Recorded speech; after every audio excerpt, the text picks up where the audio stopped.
Bonjour. On va tout de suite parler de la première information qu'on a eue avec Vendavision. C'est que j'ai du mal à respirer parce que c'est compliqué de voir ça, parce qu'on savait pas que ça allait arriver. On s'en doutait, mais je m'attendais pas à le voir si tôt. Attention, c'est rempli de spoilers. Hein. Donc si vous voulez pas être spoilé, ne regardez pas, sinon vous allez être spoilé. Première information la plus énorme de l'épisode. On a Evan Peters qui joue le Quicksilver des X-Men, qui est venu dans Vendavision. Voilà, donc il est pas venu en tant que personnage de Quicksilver, mais il est venu en tant que recast de Pietro, donc le frère de Wanda. Donc, est-ce que... Je peux même pas théoriser, tellement je suis... Est-ce que... il est au courant qu'il est dans un truc parallèle un peu, contrôlé par Wanda, ou alors est-ce que c'est fait exprès? On sait pas. Donc oh. Et...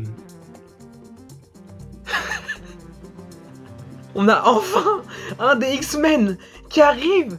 Enfin, on sait pas s'il fait partie exactement des X-Men ou pas, on sait qu'il a été recast en tant que Pietro, mais tant qu'on sait pas exactement si c'est le Quicksilver des X-Men, là pour l'instant, pour moi c'est l'arrivée des X-Men. Hein. Tranquillement ça arrive, mais c'est là. Donc on va parler de plusieurs choses. D'abord des enfants de Vendavision. Ils ont grandi de 2-3 mois à 5 ans, ensuite à 10 ans. Et donc ils comprennent eux-mêmes qu'ils sont conscients et qu'ils peuvent se grandir, se vieillir. Voilà, donc ils se sont vieillis consentement, hein, ils l'ont fait en consenti, ils se sont vieillis jusqu'à 10 ans. Ils ont aussi adopté un petit chien qui s'appelle Sparky, qu'on peut aussi rencontrer dans les comics de Vendavision, qui est un chien qui lui peut maîtriser l'électricité si je me souviens bien. Voilà, et donc normalement les deux enfants de Vendavision c'est Wiccan et Speed normalement, et donc on va bien voir, et normalement c'est une fille et un garçon, mais là c'est deux garçons, Tommy et Billy, donc qu'est-ce que ça va faire par la suite? On sait plus de l'arrivée de Pietro, Evan Peters, le Quicksilver, on sait même pas comment l'appeler maintenant. Attendez, parce que... Est-ce que... Je sais même plus ce que je voulais dire. La formation de plus, c'est que... on apprend que Wanda est consciente de ce qu'elle fait et que c'est bien elle qui contrôle parce qu'elle peut sortir de Westview et aller menacer les gens en mode vous me laissez tranquille machin bidule, parce que Monica Rambeau avait envoyé un drone des années 80 dedans et donc ça changeait pas la perception, donc il pouvait avoir des images. Et donc Wanda est totalement consciente de ce qu'elle fait. Au départ en tout cas peut-être qu'elle ne l'était pas, mais maintenant elle est consciente et Vision maintenant est devenu très conscient de ça. Maintenant Vision est conscient et il peut même changer les choses en appuyant ses doigts sur la tête des gens et ça les fait revenir normalement, donc ça neutralise les pouvoirs de Wanda. Voilà, donc Vision fait face à Wanda dans cet épisode, qui dure 41 minutes d'ailleurs.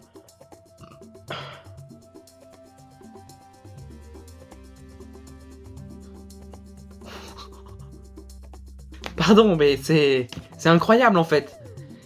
Donc Vision fait face à Wanda, qui lui dit qu'il peut maîtriser et tout, et Wanda lui avoue qu'elle maîtrise quelques trucs, mais elle veut pas totalement l'avouer, elle l'avoue, elle le semi-avoue, jusqu'à l'arrivée de Pietro à la fin, remis dans le corps de Evan Peters, du X-Men, le Quicksilver des X-Men qu'on connaît, et il parle même de la même façon que Pietro dans les Avengers Age of Ultron. Il parle exactement comme lui, en mode un peu ouais, c'est lui, ça va, tu vois, un peu beauf.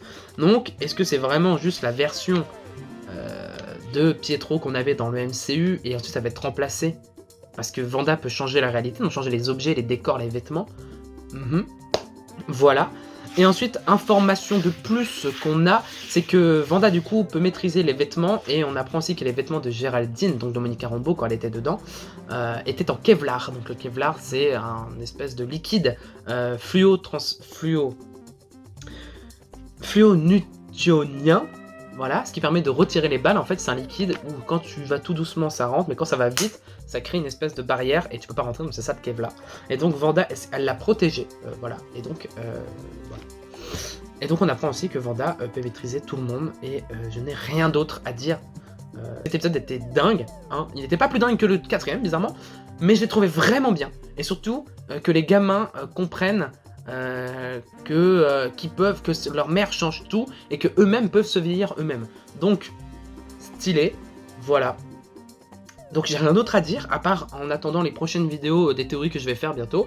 Et moi je vous embrasse sur la bouche très fortement.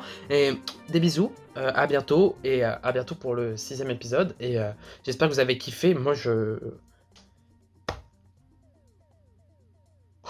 Bisous.